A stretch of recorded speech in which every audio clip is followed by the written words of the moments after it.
આજે રામના નામે ભાગલા પડી રહ્યા છે. અને કેટલા લોકો એવું કહે છે કાં તો જોહારવાળા છે, આ તો ઝારખંડ થી આવેલા છે. કેટલાક લોકો એમ કહે કે રામના વિરોધી છે. કેટલા લોકો આ પ્રોગ્રામના અમે પ્રચાર કરવા માટે જતા ત્યારે એવું કહેતા હતા કે આ તો ક્રિશ્ચિયન છે. કોઈ આદિવાસી સંકુલનો ભાઈ અથવા કોઈ પણ વ્યક્તિએ કીધું હોય ક્રિશ્ચિયનની વાત તો ખાલી એક દાખલો લાવજો હોય, અરે સંકુલ છોડી દેવું હોય, સંકુલ પણ કરાવી દેવું હોય, કઈ ક્રિશ્ચિયનની જો વાત કરી હોય તો. બરાબર.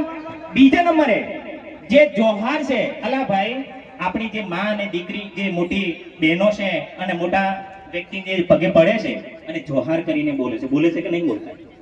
હે તો પછી જોહાર નવું ક્યાંથી આવ્યું ભાઈ? પણ જે લોકો જોહારના નામે આપણા સમાજની અંદર ભાગલા પરો, અંગ્રેજ નીતિ કરીને ભાગલા પરોની રાજનીતિ કરી રહ્યા છે, એમના માટે ખુલ્લી ચેલેન્જ છે કે તમે ક્યાં સુધી એમ આજને તો કાલે બહાર પડવાના જ છો. અને મારે ખાસ કેવું છે કે એ લોકો જે વિરોધ કરે છે એ લોકો એવું નહીં ઈચ્છતા ખેતરમાં દાતા અને પોશીનાના આદિવાસીઓ જાગૃત થાય, સંગઠિત થાય, શિક્ષિત થાય. આવું આ લોકો ઈચ્છતા નથી. શું આ જાગૃતતા જો કાર્યક્રમ થાય છે ત્યારે આ લોકો આપણને કાર્યક્રમ રોકાવાનું કામ કરે છે અને ખોટા બિન આદિવાસી લોકોની જોડેથી પૈસા લઈને ખોટા કેસ આપણા જે સમાજની અંદર જાગૃતતાનું કામ કરે છે. એ જાગૃતતા રોકવા માટે આદિવાસી જે લોકો આગેવાનો કામ કરે છે એને બદનામ કરવાનું કામ એ લોકો કરી રહ્યા છે ને એ પણ બિન આદિવાસી લોકો જોડેથી પૈસા લઈને ખોટા કેસ કરીને ફસાવાનું કામ કરી રહ્યા છે. આ આપણા પર અત્યાચાર નથી? તમે કહો મને, આદિવાસી સમાજ જાગૃત થવો જોઈએ કે ન થવો જોઈએ? અરે અંગારીભાઈ રે કે ન રે, રસિકભાઈ રે કે ન રે, બંસીલાલ રે કે ન રે, સમાજ જાગૃત થવો જોઈએ. થવો જોઈએ કે ન થવો જોઈએ? તો પછી આપણે જે ભેગા મળીએ એ કેટલાય લોકો ધર્મના નામે અત્યારે ધધીન ચાલી રહ્યા. આ કોણ? સ્વામિનારાયણ વાળા. આ કોણ? વિશ્વ હિન્દુ પરિષદ વાળા. આ કોણ? સ્વાધ્યાય પરિવાર વાળા. આ કોણ? આરએસએસ વાળા. અને આપણા સમાજમાં તમને ખબર ન, અત્યારે તો મંડળીઓ ચાલે છે, ભજન મંડળીઓ. બરાબર ચાલે કે નહીં ચાલતી? અને એ લોકો એ પછી જ્યારે ચૂંટણી આવે ત્યારે વોટ કરવા માટે આને વોટ કરજો એમ. ભાઈ આ શું છે? મેં તો મારા બાપાને પૂછ્યું કે સ્વામિનારાયણની અંદર તમે માનજો, સ્વામિનારાયણને માનવું હોય તો માનજો અને જેને માનવું હોય માનજો. જ્યારે આદિવાસીની વાત આવે ને બધા એક થઈ જજો. બરાબર. અત્યારે એક નથી થાય એટલે પછી જગદીશભાઈ હમણાં કીધું આદિવાસી છોકરીઓ તો વેચાતી હતી, અત્યારે આપણો છોકરો વેચાય છે. વેચાય કે નહીં વેચાતો? વેચાય કે નહીં વેચાતો? તો શું આ સમાજની અંદર આપણા ઉપર થતા અત્યાચાર નહીં? સવારે તમે જજો, હું ખેતરમાં રહ્યો છું, હજારો ગાડીઓ ભરીને આપણો છોકરો અને આપણા લોકો મજૂરી કરવા માટે, સ્થળાંતર કરવા માટે જાય છે. મજૂરી કરવા માટે સવારે જાય છે અને એની અંદર પોલીસ વાળા રોકીને ઢોર મારવામાં આવે છે અને પોલીસ એની અંદર ફરિયાદ પણ નોંધતી નથી. એમ આ શું આપણા પર અત્યાચાર નહીં છે કે નહીં? એમ તો આ અત્યાચાર આપણી જમીનો બગડી, ખેડવા ડેમ કો, માજુમ ડેમ કો, વણોદ ડેમ કો, આદિવાસી ધરોઈ ડેમ કો, આદિવાસીની જમીન બગડી કે ન બગડી? પાણી આપણને મળ્યું?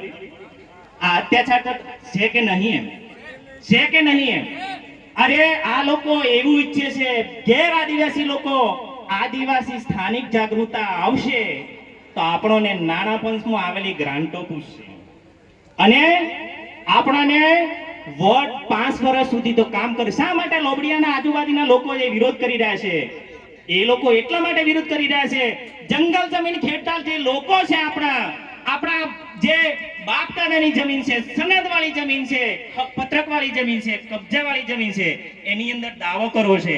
અને હાલમાં શું થઈ રહ્યું છે? એ જમીનમાં પ્લાન્ટેશન કરવાનું, ખાડા ખોડવાના, ઝૂંપડા પાડી દેવાના અને ત્યાં ટ્રેક્ટર જાતા રોકીને 10 થી 20 હજાર રૂપિયા પડાવવાના, જીસીબી કબજા કરી લેવાનું. આ શું અત્યાચાર નહીં? આ કેમ થઈ રહ્યું છે તમને ખબર ન? મેં એનું સર્વે કર્યું તો તેના કેટલાક લોકો, આપણે જગદીશભાઈ જે શબ્દ ઉચ્ચારે એનામાં મને કઈક વાંધો નહીં. જે દલાલી કરવા વાળા લોકો છે ને, હા જે 20,000 લીધા ને ફોરેસ્ટ વાળા જોડેથી 10,000 રૂપિયા એ લોકો લઈ આવે છે. અરે માલવાસની ટેકરી પર મકાન થતું હોય અને રાત્રે ગાડી આવીને ત્યાં ઊભી રહી જાય, કોણ કહે છે? આ દલાલી થાય છે. આ શું અત્યાચાર નહીં? આપણી મા દીકરીઓ અત્યારે તમે ઘેટા બકરાની જેમ જગદીશભાઈએ કીધું, તમે વિચાર કરો અને કેવો શબ્દ વાપરે છે. આદિવાસી પોટલીની અંદર વધારે પડેલો હોય લાલ કોટરિયું અને એનથી મારા જેવો હોય બિયર કે વોટ લેવાની આ રાજનીતિ. અરે આપણી કિંમત શું કોઈ 5 રૂપિયાની પોટલી માટેની છે? બહેનોને હાલના એ કોઈ એવો હાલ્લો છે કે તમને એક વખત આપ્યો હોય ને આખી જિંદગી ઓઢો અને 5 વર્ષ સુધી ટકે ખરો? ના, આ લોકોની ભાષા બદલો. અને એ લોકો એ નહીં ઈચ્છતા કે આ જગ્યા સંકુલ થવું જોઈએ. કેમ? અહીંથી કોઈ સ્થાનિક વ્યક્તિ તૈયાર થાય તો એક જ મુદ્દો છે, ક્રિશ્ચિયન. અલ્યા ભાઈ ક્રિશ્ચિયનની તો મારે આ વાત જ હું પહેલી સાંભળું છું. જોહાર. અરે બિરસા મુંડા વાળા મારા મિત્રોને કહું બધાને જ જોહાર છે. અને આપણે જોહાર કહેતે ડરવાનું નથી. એ જોહાર પ્રાકૃતિક શબ્દ છે. આદિવાસીનો કોઈ ધર્મ નથી. આદિવાસી એ પ્રકૃતિનો પૂજક છે. અને ધર્મના નામે જે ધતિંગ થાય એ બંધ કરી નાખવા જોઈએ.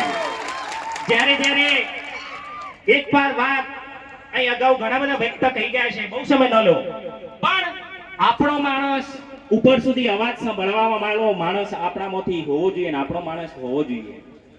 હવે આપણું કામ નથી થતું એનું કારણ એ છે, એકાદ વ્યક્તિ હોય એક હાથે તાળી ન પડે.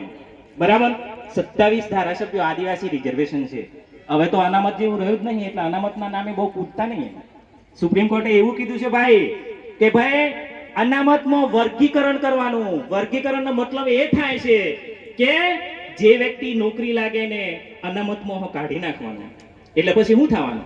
હું નોકરી કરતો ને મારા 5 ભાઈ બીજા હોય, વગ્ર વિગ્રહ થવાનું. અને પરિસ્થિતિ બાંગ્લાદેશની છે ને એ અહીં ઊભી થવાની છે. એટલે તમે લોકો અનામતના નામે નોકરીઓ મળે એ તો ભૂલી જજો. આપણી વિસ્તારની અંદર નથી રોજગારી, નથી શિક્ષણ. અને 8 9 ભણતું છોકરો આપણા વાળા શિક્ષકો ઘણું સમાજનું કામ કરે એટલે મન દુઃખ ન કરતા.